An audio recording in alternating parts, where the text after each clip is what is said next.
Em 15 de abril de 2019, a Catedral de Notre-Dame de Paris ardeu em chamas, atingindo temperaturas de 800 graus Celsius.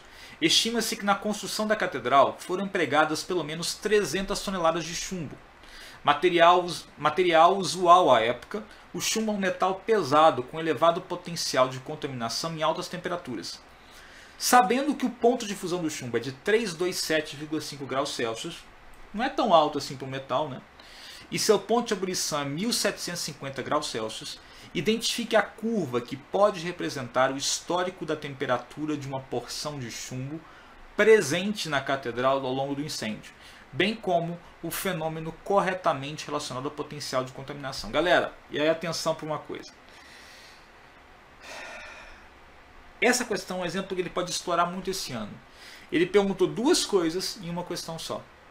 Ele pergunta de uma questão associada ao potencial de contaminação, que tem um vínculo leve com biologia, e sobre diagrama de fase.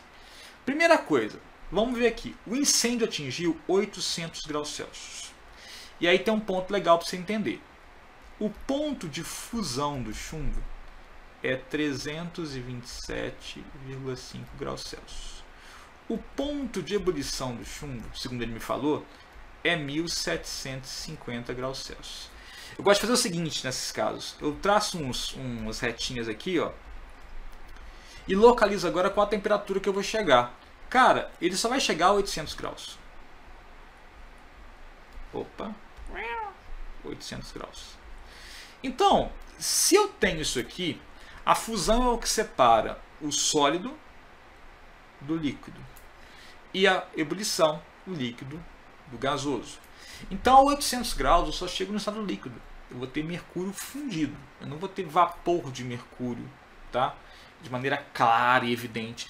Tem uma parte que vaporiza? Pode ter sim, uma leve vaporização, tá? Que é até o ponto que vai ajudar, né, ou elevar o potencial de contaminação. Mas então é o seguinte, teve um incêndio, começou a aquecer, chegou a 327,5 graus Celsius, o chumbo vai fundir.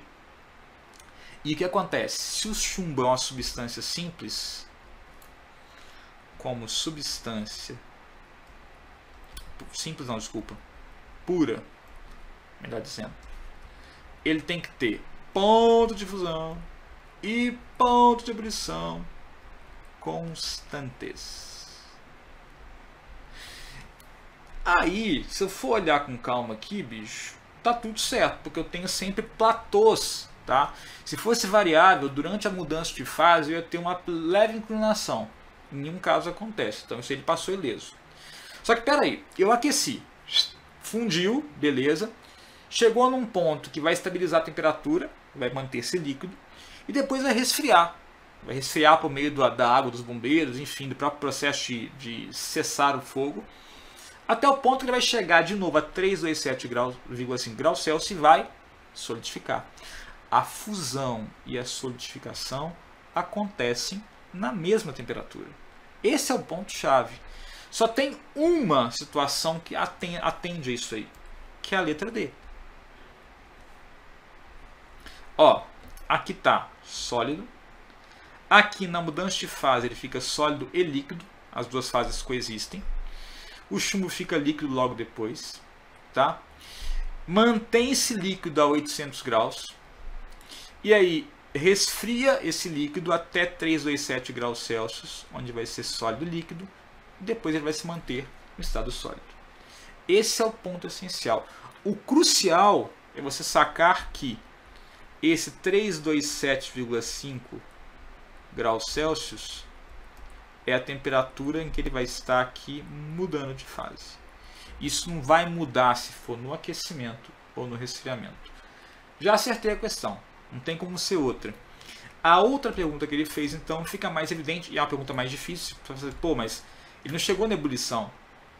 Mas existe uma certa quantidade de chumbo que pode evaporar. Tá? O que é passar para o estado gasoso? É ter uma dispersão maior daquelas gotículas do líquido chumbo, por questão de distribuição de energia, que podem espalhar-se pelo meio. Então, o potencial de contaminação está associado à evaporação do chumbo em alta temperatura. que pode acontecer.